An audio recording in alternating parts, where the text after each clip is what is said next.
everyone, Ren here, and today I'm going to be talking about episode 6 of Shadowhunters. So I liked this episode. I thought that there was good stuff in it. I did enjoy it. It was nice to watch. I feel like each episode now feels like a solid episode, a solid thing that they're making. It all ties into previous episodes and it just feels like a consistent storyline that we're following. I really liked it. I really like the way that it links to everything else and what they're doing and how they're changing things but keeping the initial book, like the heart of the book there, but changing the stuff around it, which I think is really good. I just keep thinking that this season gets better and better, and even though there's kind of like filler episodes and filler moments, it still really works within the show and it's still enjoyable to watch. So yeah, I liked the show. Like 7 out of 10 again. I enjoyed it. But the rest of this video is going to be spoilery because I'm going to go into the specific details of the show, so if you have not seen episode 6 yet and you don't want to be spoiled, I would advise you don't continue watching until you've seen the episode, but if you have or you want to stick around, then please do join us. So in this episode we had various different storylines happening throughout the episode, and I really like that they do that, but the storylines kind of tie up in some way, and it feels like in the books when people would do separate things, and I just really like the fact that we get to see these different storylines but that don't feel really choppy. In some other episodes it's felt really choppy and cut up and not really relevant, or everyone's had to stick together and that kind of thing, so it feels nice that it actually flows and works and that everyone can kind of do their own thing and with different people, and it still works and links within the show. So the three main storylines were Clary and Isabel going to see the Iron Sisters, Simon and Maya trying to find Luke, and Magnus and Alex date. Guess which was my favourite? I want to talk about Isabel for a minute first. Like I've said before, I've been watching season 2 with my sister-in-law. She is not a book reader, but immediately as soon as episode 6 started, we both looked at each other and she said, "Izzy looks awful." And I don't know if it was just the way the show was doing it, but she just looked really, like, her skin was really pale, she had bags under her eyes, her hair was really messy, she looked really sweaty and clammy. There were scenes where she was shaking and you could see that she had tremors because her body is starting to become reliant and addicted upon Yin Fen. We've also got Aldertree, who is properly blackmailing her now. He wants information and he'll give her Yin Fen. He knows what it does to her,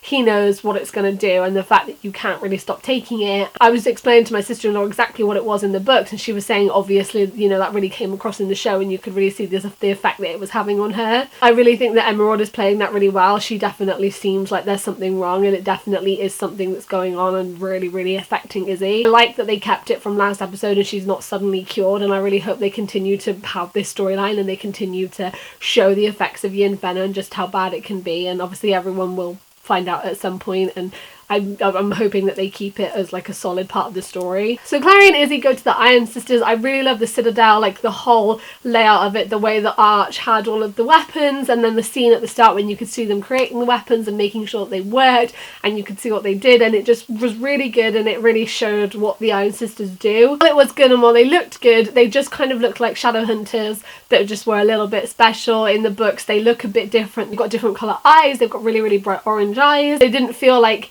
if you look at the Silent Brothers and you see how obviously different they are and the power that they have and how different they are, the Iron Sisters didn't really look like that. I was just hoping that they'd make them look like that a little bit different, and they'd make them show that they were just a little bit higher than just an average Shadowhunter. But other than that, I did really like that scene, and I really liked the way it all worked and how kind of like clean it looked and how pure it looked and how kind of so unaway from demonic possession and evil things, because it's all about heavenly, being able to create these heavenly weapons. I thought that was really good and that really came across. We also obviously have the scenes with Simon and Maya, and we saw more of Maya in this episode and she really opened up and we got to see more of her backstory. I really liked the flashback scene with her and Luke, and then later on with her and Luke, and you get to really sort of see their relationship and how Luke helped her and the state that Maya was in when she first changed. I think that we got to see lots of snippets of that. She spoke about it, we saw the flashback, and it really shows how much she struggled. Although when she started saying to Simon that she had gone through some stuff, I was thinking she's going to start talking about Jordan. She's actually going to mention him, and obviously I don't know if Jordan's going to be in the show, he may not be at all,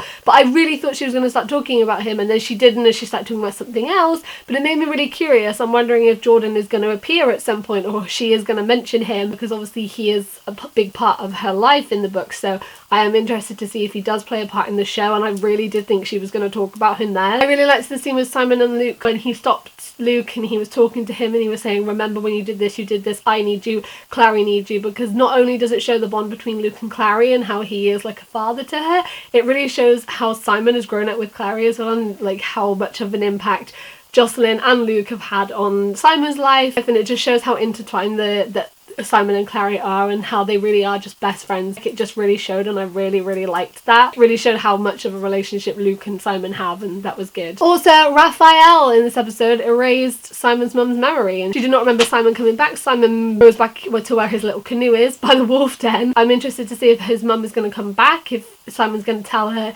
something different or tell her in a slightly different way or explain something else, because she was not reacting too well to the finding him with the rat situation. So I'm interested to see how that plays a part. I don't want them to just kind of forget that she exists like they did with Maureen.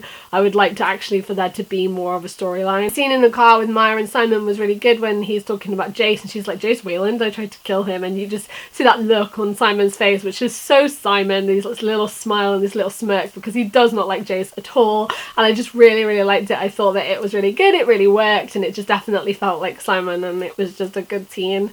Every episode Alberto is more like Simon, and it's great. So we also had the Malik date, and I was really happy with this. Obviously it is different from their actual first date that you see in the Bane Chronicles, because I don't think the show owned the rights to the Bane Chronicles, but what I loved about it is that even though it was a different scene and a different thing, like a different place and a different atmosphere and environment and stuff, the core elements of their first date were there, and I loved that. Their first date is awkward. Their first date is really awkward. If you've read the Bane Chronicles, you will know how awkward that first date is. It is not the ideal first date, and this episode felt like that. It had those awkward moments to it of someone trying to get to know each other and trying to impress each other and trying to sort of understand the backstory of each other, and it was just really good. It had the right amounts of levels of seriousness, funniness and awkwardness, and it just really worked and really felt like Alec and Magnus. They went to play pool and Alex saying like, yeah, it's just the same as archery, I'm really good, and then Magnus just like whips out his pool skills and just completely just annihilates Alec, and it's like, did you do your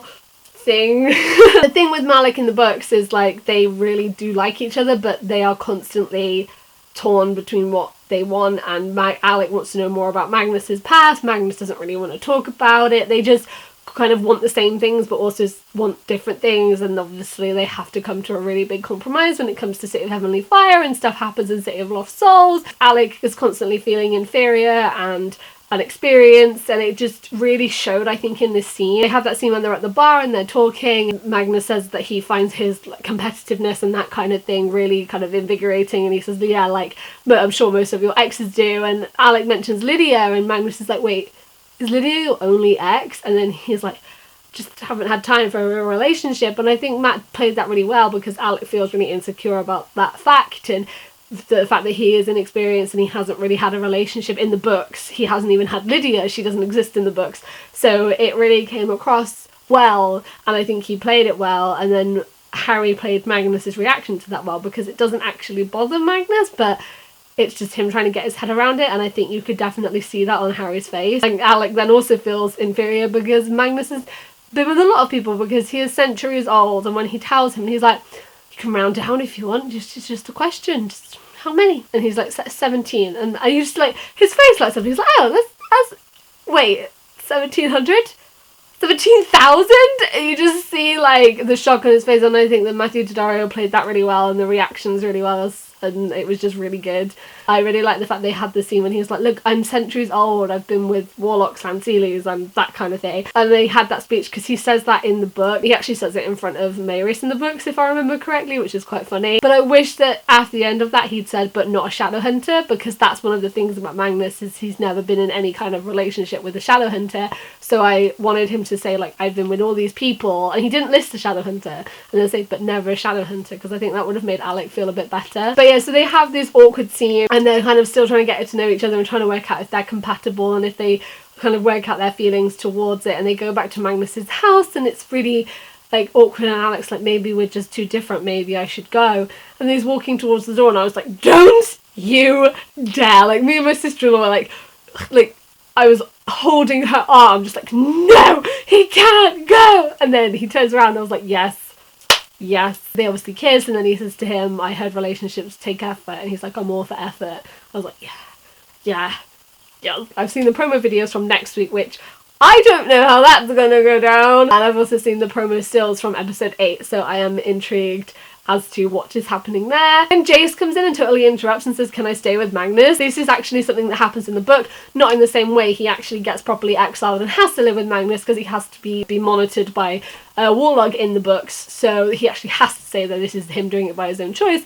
But he shows up and he's like, sorry, during the mood, can I stay here? And I like that they'd still kept that in, even if they changed it a little bit. So back to the Iron Sisters, there's a scene where they have to have a purity trial to make sure that no like negative intent and demon presence or anything bad is going to enter the Citadel, and they're not going to have any kind of bad influence around where they live and around all of their weapons. Clary goes first and everything is fine. Then Izzy goes to do it and she has this reaction, this really bad reaction, and Clary goes in and helps her and gets her out. And Clary assumes, you know, it's her demon wound and it's just the fact that she obviously hasn't healed. One of the Iron Sisters says to her about Yin Fen, and she tells Izzy about the dangers of Yin Fen and what it is that's in it, which is slightly different from the book. It doesn't actually heal you, it's not meant for healing. But she doesn't tell her that she's essentially dying. She kind of leaves that part out, which probably would have been useful information to tell someone that's addicted to this thing. Izzy goes back to Aldertree and she's like telling him, and he says, look, I wanted to give it to help you, and he goes to take it away from her. She's like, no, wait, and she tells him some information about Clary, but she's obviously overheard the conversation between Clary and Sister Cleophas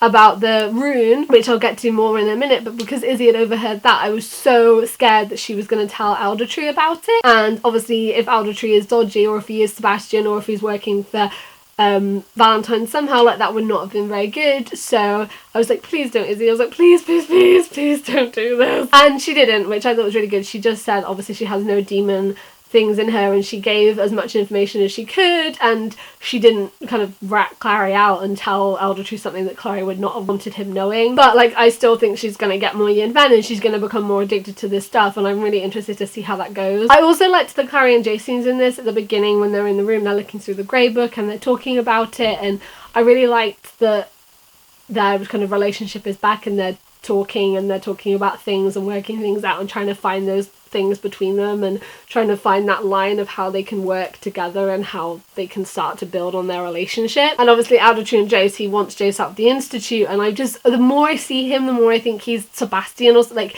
he just seems too...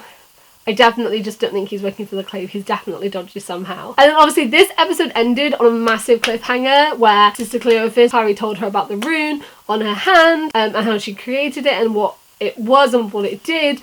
And then Sister Cleophas is leaving, and I was thinking, like, is she going to go find Luke because Clary said she was missing, or that kind of thing. She stabs the other Iron Sister and then reveals that she's got the circle rune and she works for Valentine. And then obviously Valentine's got control of the Soul Sword and she knows what the Soul Sword can do and that it can kill all of the Jam Worlders.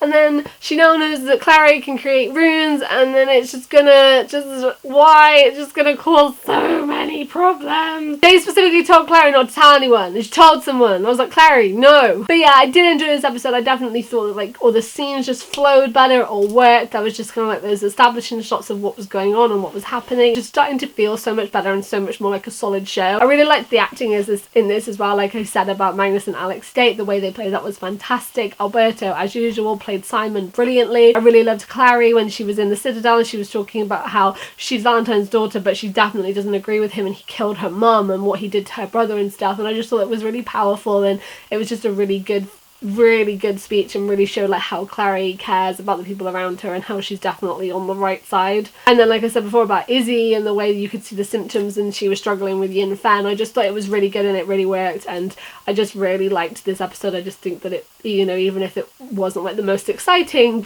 it just felt really solid and really good. So I'd love to know your thoughts on episode 6 of Shadowhunters, so let's discuss down below. And if you're new here, I make bookish videos a couple of times a week, so if you would like to stick around and join us, then you can do that. And as usual, all my links will be in the description if you would like to come hang out with me on other social media. Thank you guys for watching. I hope you're doing really, really, really well, and I will see you next time. Bye!